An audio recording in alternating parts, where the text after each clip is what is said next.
자비로우신 하나님, 이른 새벽 우리의 마음과 몸을 주님께로 향합니다.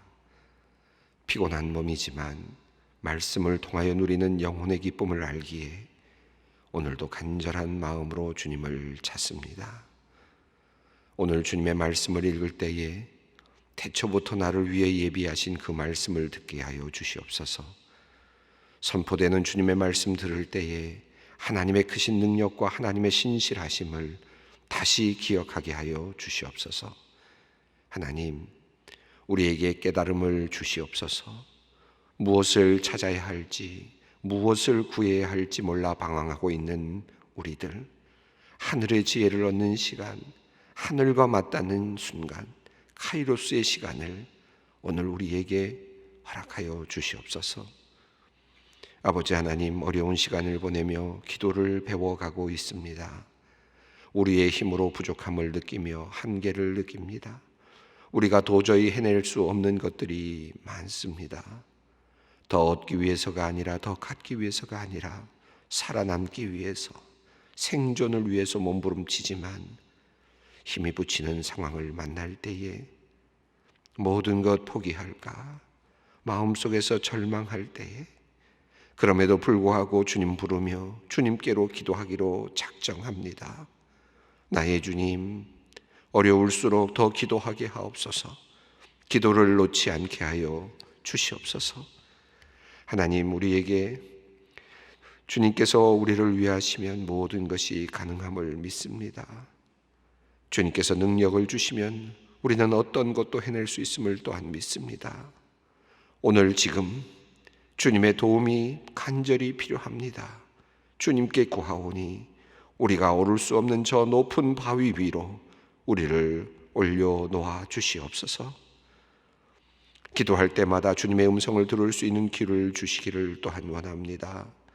주님의 뜻을 헤아릴 수 있는 은혜를 주시옵소서. 기도할 때마다 주님의 마음을 느낄 수 있도록 우리의 마음과 영혼을 섬세하게 가꾸어 주시옵소서.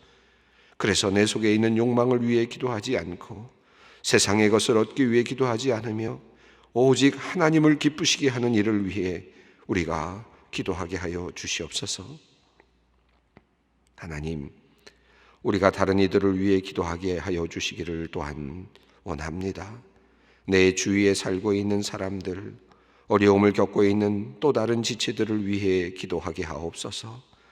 우리는 부족하지만 하나님께서 예수님의 이름으로 구하는 모든 간구를 들어주신다 약속하셨사오니 이웃을 위한 우리의 기도가 끊임이 없게 계속되게 하옵소서.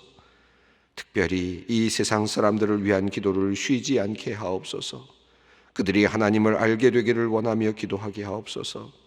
그들이 구원받기 원하며 기도하게 하옵소서. 기도를 통하여 이루어지는 놀라운 하나님의 역사하심을 우리가 경험하며 배워가게 하여 주시옵소서. 하나님, 오랫동안 코로나19 감염병을 물리치기 위해 모든 국민들이 한 마음으로 돕고 협력하여 왔습니다. 하지만 시간이 지날수록 지쳐가는 사람들이 많아지고 있습니다. 조금 더 정신을 차리고 위기를 극복해야 하겠지만 힘에 부쳐 힘들어하는 이들이 많습니다. 짜증이 나고 화가 나고 불안하고 고통스럽고 답답합니다. 하나님, 우리가 지금 경험하고 있는 이 나쁜 감정들을 우리가 잘 다스릴 수 있었으면 좋겠습니다. 우리의 감정을 주님께서 주장하여 주시옵소서. 특별히 그리스도를 따르는 자들로서, 하나님의 자녀들로서 잘못된 감정에 사로잡혀 하나님의 영광을 가리는 일이 없도록 우리를 붙잡아 주시옵소서. 이 어려운 시간에 서로가 서로를 위하고 서로에게 힘을 주는 일들이 우리 가운데서 빈번하게 일어나게 하여 주시옵소서. 코로나19 감염병의 확산을 막기 위해 애쓰고 있는 모든 분들을 주님께서 기억하여 주시옵소서. 특별히 각 지방에서, 현장에서 코로나19 감염병을 진단하는 선별진료소의 직원들과 의료진들, 각 지방 보건소의 직원들, 그리고 밤을 새며 검사에 온 힘을 쏟고 있는 검사자들에게 하나님께서 큰 위로를 내려주시고 힘을 주시옵소서. 감염병에 걸리지 않도록 주님께서 이들을 각별히 지켜주시고 가족들도 안전하게 보호하여 주시옵소서. 계속 검사자들을 만나야 하는 상황 속에서 두려움과 공포가 생겨나곤 합니다. 하나님, 마음에 담대함을 주시고 마음이 지치거나 무너지지 않도록 힘을 주시고 육체적으로도 고된 노동으로 지치지 않도록 건강을 지켜 주시옵소서. 하나님, 오늘도 병상에서 새벽을 맞는 모든 이들을 위해 기도합니다. 낫기를 바라지만 더디게 회복되는 자신의 모습을 보며 실망하는 이들이 있습니다. 암으로 투병하는 성도님들이 참 많습니다. 수술을 받고 이제 회복해가는 이들도 있고 항암 치료를 받고 살얼음판 같은 시간을 보내는 이들도 있습니다. 절망과 희망이 하루에도 몇 번씩 오고 가는 병상에 주님께서 꼭 함께하여 주시옵소서. 그들이 기도할 때 그들의 손을 꼭 잡아 주시옵소서. 그들이 울고 절망할 때에 주님께서 그들을 꼭 품에 안아 주시옵소서. 속히 회복되어 건강한 모습으로 주님의 전에 나와 기쁨으로 예배하며 찬송하게 하여 주시옵소서. 하나님, 이제 이 학기를 준비하는 목사님들의 움직임이 바빠졌습니다. 익숙하지 않은 컴퓨터와 온라인 장비들을 챙기며 교구 식구들을 위해서 성경 공부를 준비하고 있는 우리 목사님들에게 용기와 지혜를 주시옵소서. 함께 대면하여 만날 수 없는 상황 속에서 최선을 다해 성도들과 온라인 만남을 준비하고 있습니다. 주님께서 성도님들과 목사님들의 마음이 서로 통하게 하시고 연결되게 하셔서 좋은 결과를 얻게 하여 주시옵소서. 하나님, 이제 말씀 앞으로 나아갑니다. 약속하신 성령님을 보내어 주셔서 오늘도 말씀 가운데서 깊은 은혜 누리게 하여 주시옵소서. 예수님의 이름으로 기도 올리옵나이다. 아멘. 오늘 우리에게 주시는 하나님의 말씀 사도행전 1장 6절로 11절 말씀입니다. 사도행전 1장 6절로 11절 말씀 함께 봉독하겠습니다. 그들이 모였을 때에 예수께 여쭈어 이르되 주께서 이스라엘 나라를 회복하심이 이때이니까 하니 이르시되 때와 시기는 아버지께서 자기의 권한에 두셨으니 너희가 알 바 아니요 오직 성령이 너희에게 임하시면 너희가 권능을 받고 예루살렘과 온 유대와 사마리아와 땅끝까지 이르러 내 증인이 되리라 하시니라. 이 말씀을 마치시고 그들이 보는데 올려져 가시니 구름이 그를 가리어 보이지 않게 하더라. 올라가실 때에 제자들이 자세히 하늘을 쳐다보고 있는데 흰옷 입은 두 사람이 그들 곁에 서서 이르되 갈릴리 사람들아 어찌하여 서서 하늘을 쳐다보느냐. 너희 가운데서 하늘로 올려지신 이 예수는 하늘로 가심을 본 그대로 오시리라 하였느니라. 아멘. 사도행전 두 번째 시간을 맞습니다. 우리 사도행전 말씀은 우리 앞서 말씀드린 것처럼 초대교회의 시작이 어떠했는지를 우리에게 알려주는 귀한 말씀입니다. 참 은혜로운 말씀이고 성령의 역사하심이 어떠한지를 우리에게 알려주고 있고 모든 성도들이 어떻게 열심으로 교회를 섬겼는지 교회를 세웠는지 우리에게 알려주는 매우 중요한 자료들이 들어있는 또 우리들에게 들려주는 좋은 메시지들이 가득 들어있는 귀한 책이라고 할 수 있겠습니다. 우리 초대교회의 상황을 앞서 잠깐 말씀드렸습니다마는 유대인들에게서 본다면 유대인의 입장에서 본다면 지금 초기 기독교 공동체는 큰 박해를 받고 있는 상황이었고 나중에 예루살렘에서 아주 큰 박해가 일어나게 되어서 결과적으로는 많은 그리스도인들이 이제 디아스포라로 많은 곳으로 이제 흩어지게 되는 그런 상황입니다. 유대 공동체 속에서 살아남기 어려운 그런 압박이라 그럴까요? 그런 배척을 받는 그런 상황이라고 할 수 있겠습니다. 또 로마에서도 사실은 큰 학대를 받는 그런 상황이라고 할 수 있겠습니다. 그리고 헬라에는 그리스 지역에는 아주 엄청난 철학이 발전하고 있는 그런 상황이라고 할 수 있겠죠. 철학뿐만 아니라 로마의 법학이라든지 많은 학문들이 인문학 학문들이 상당히 발전하고 있는 그런 상황이라고 할 수 있겠습니다. 초대 교회가 막 성장하던 그 1세기, 2세기, 3세기의 과정, 이 시간은 세상적으로 본다면 어마어마한 시간이라고 할 수 있겠습니다.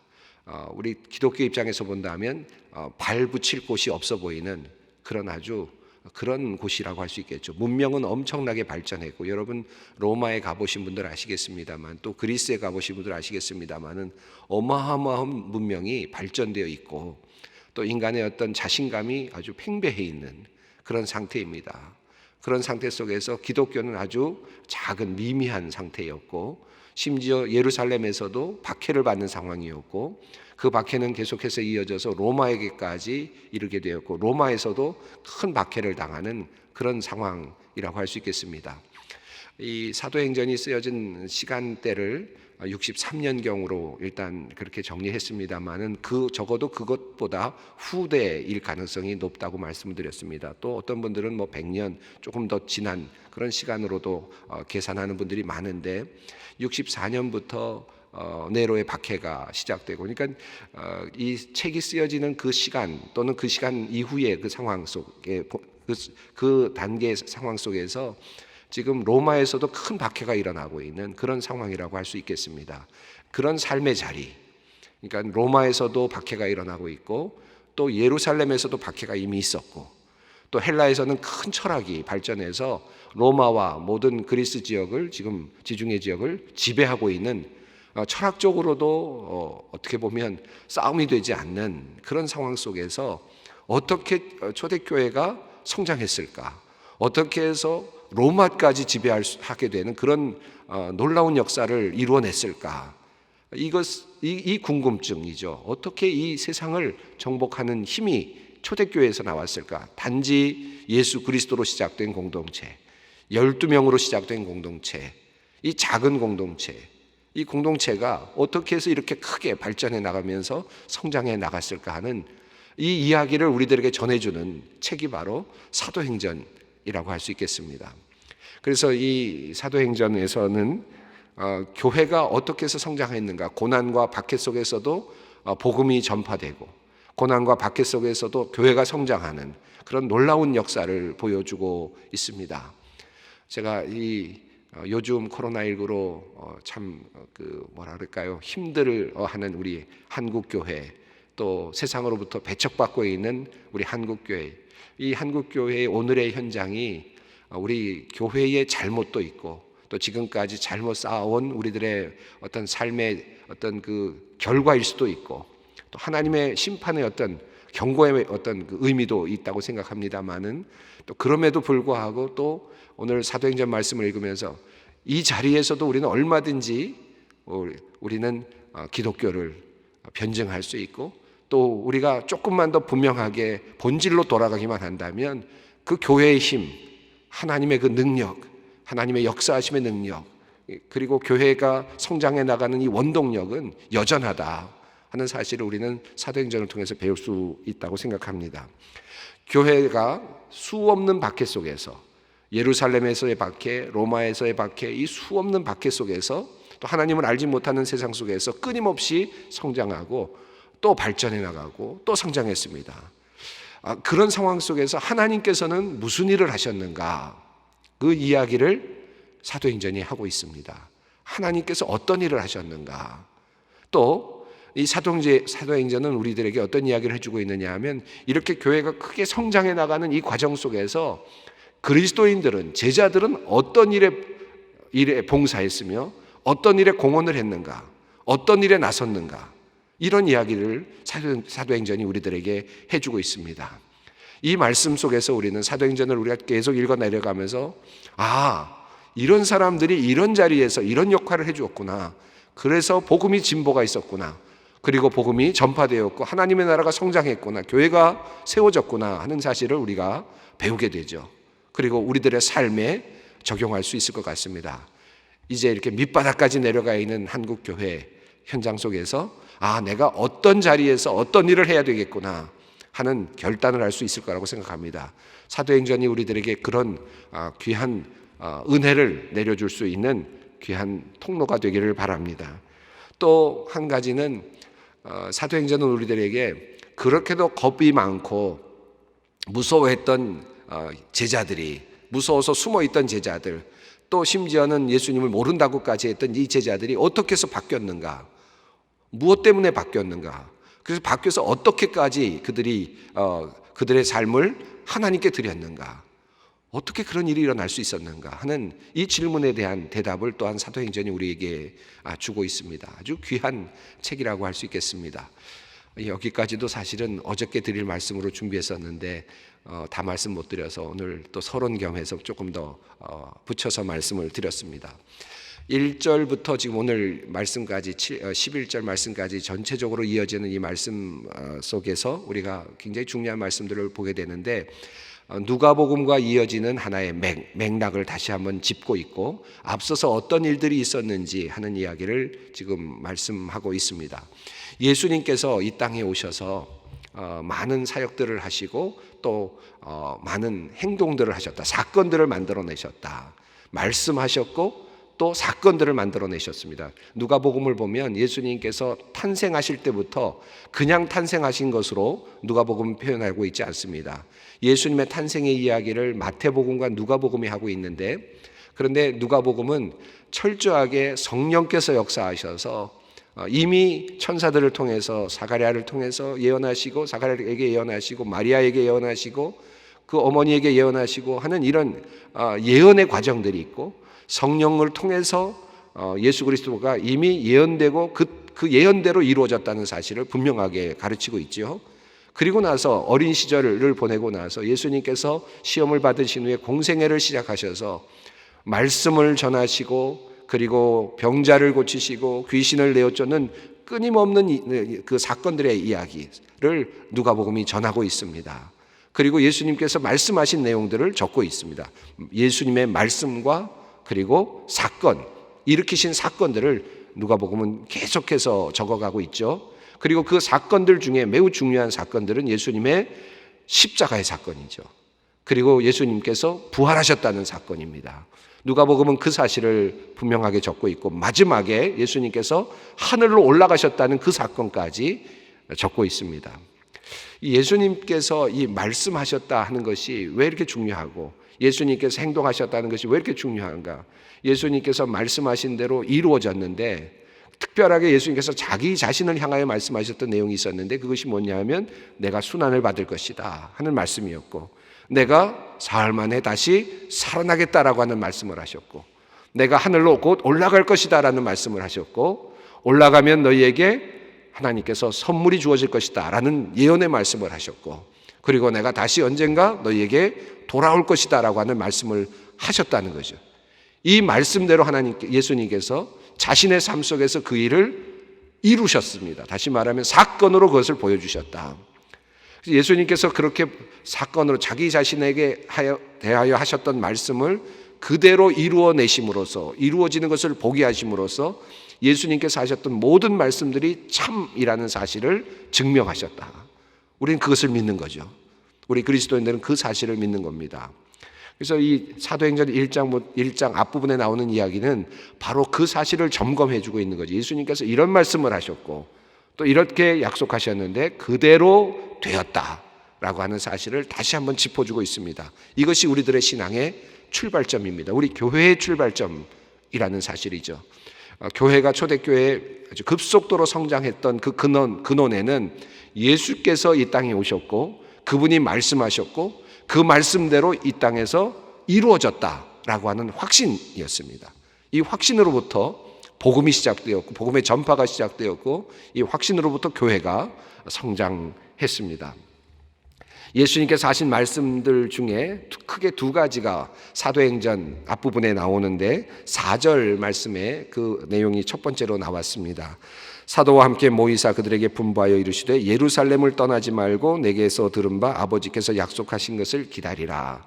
예수님께서 부활하신 다음에 제자들과 함께 하시면서 그리고 승천하시면서 하신 말씀이 어떤 말씀이었느냐 하면 너희들이 예루살렘을 떠나지 말고 기다리라 라고 하는 예언의 말씀, 예수님께서 명령을 하셨다라고 하는 그런 말씀입니다.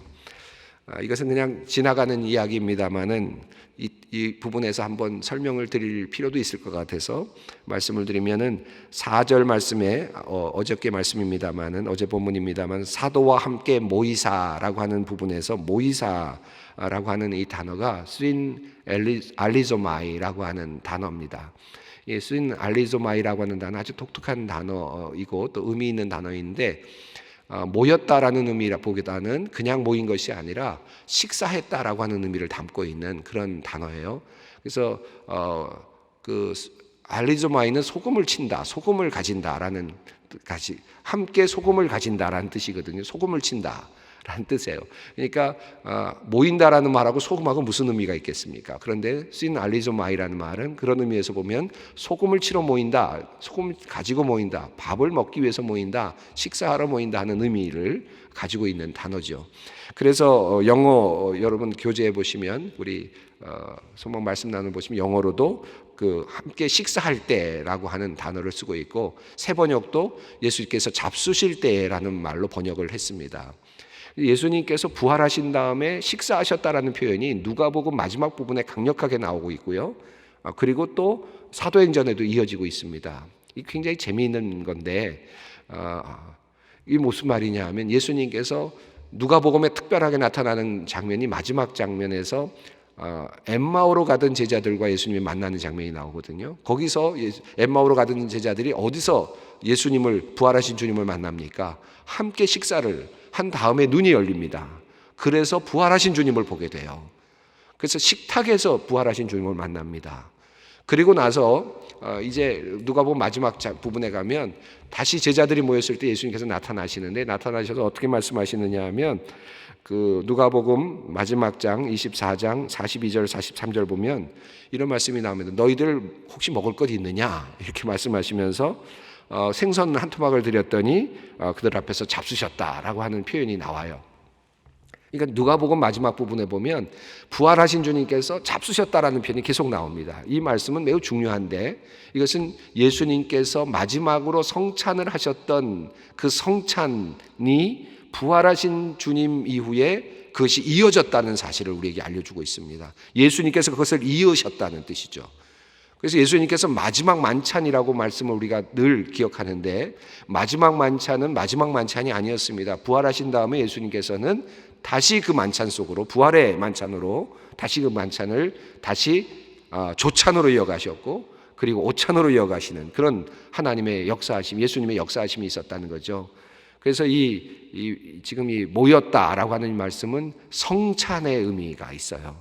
그래서 예수님께서 제자들과 함께 식사를 하시면서 부활하신 주님께서 다시 식사를 하시면서 이제 너희가 예루살렘을 떠나지 말고 내가 너희에게 하나님께서 약속하신 그 약속을 지키라 기다리라 라고 하는 그런 말씀을 하셨다는 겁니다. 우리가 성찬을 할 때마다 기억해야 될 것이 있습니다. 성찬을 하는 이유는 성찬하면서 여러 가지 의미가 있지만 예수님의 마지막 그 십자가에 달려 돌아가신 고난을 기억하는 성찬도 중요합니다. 의미가 있습니다만은 또 한편으로는 예수님께서 부활하셔서 우리가 성찬을 받는 그 성찬의 자리에서 부활하신 주님을 만나는 거예요.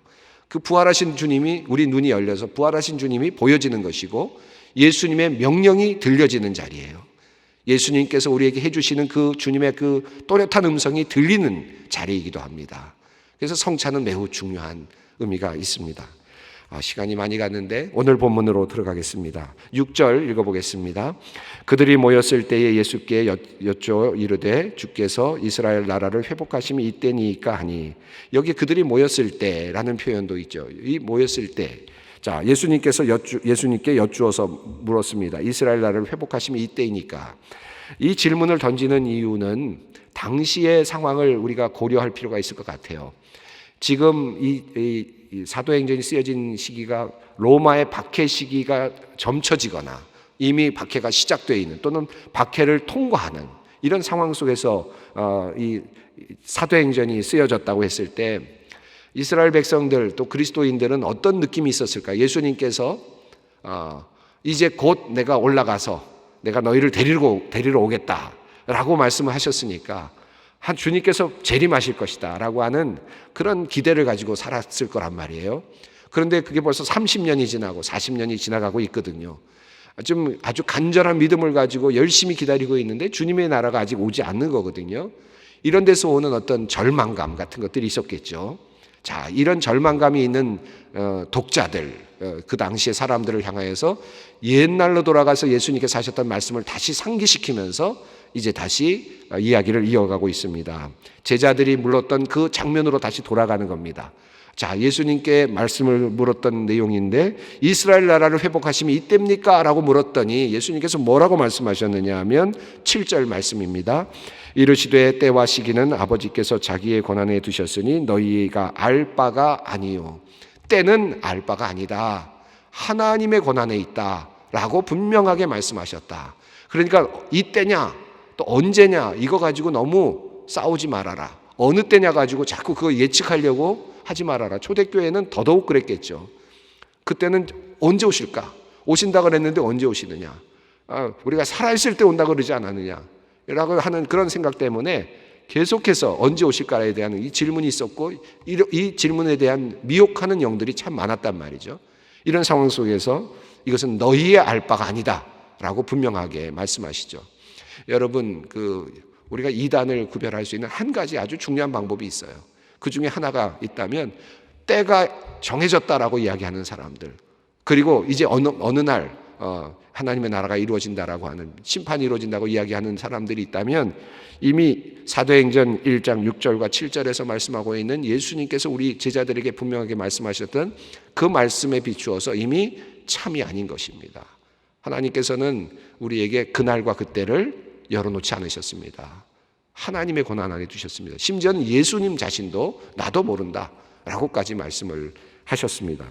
그러나 8절 말씀을 읽습니다.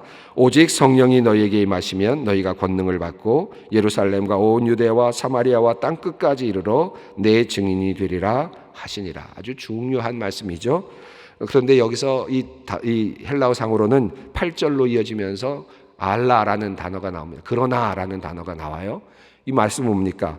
때를 아느냐 모르느냐가 중요한 것이 아니라 그러나 너희는 때를 알지 못한다. 그러나 너희는 성령을 받고 증인이 되어야 한다 라는 말씀입니다. 우리가 해야 되는 일은 어떤 일이냐? 언제냐? 언제 오시느냐?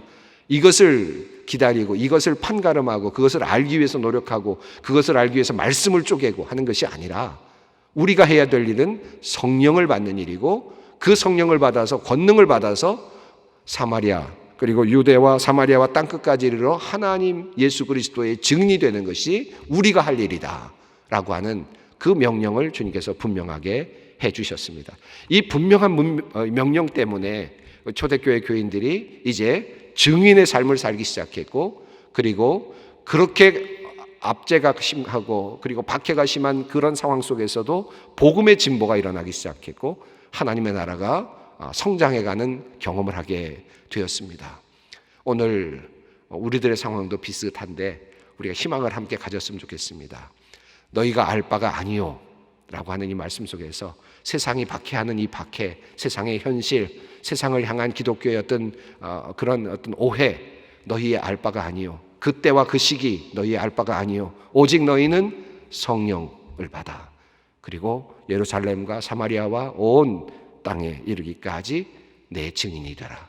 오늘 주시는 주님의 명령으로 함께 받았으면 좋겠습니다. 기도하겠습니다.